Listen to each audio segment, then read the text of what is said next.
Hi, this is Dan from Guide. Guide lets you create video documentation across any app using our AI capture tool. Let's see how it's done over Freshdesk.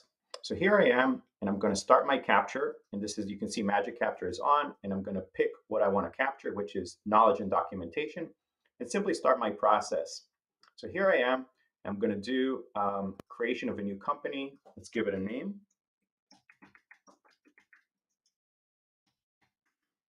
Add a logo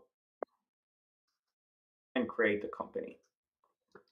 And you can see it's added to our database. Now, when I click stop on the Guide browser extension, you can see that the knowledge base article is created on the fly. It's composed of a video at the top that has each and every clickstream action that I performed, highlighted with the exact callouts.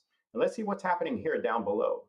As you can see, Guide is creating a description for each of the steps that I performed during this workflow. So you don't even have to write anything. It's all done on your behalf.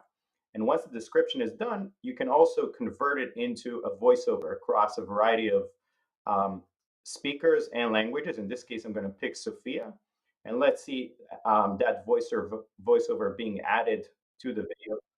This guide will walk you through the process of adding a new company. There. And you can also edit the video and the visuals just like you would a presentation. Now, once it's done, it's easy to share the guide either with a link or with our smart copy across any tool that you like. In this case, this is Confluent. And as you can see, I created a KB article on the fly in as little as 60 seconds. So give it a shot for yourself. Let us know what you think. Thanks a lot.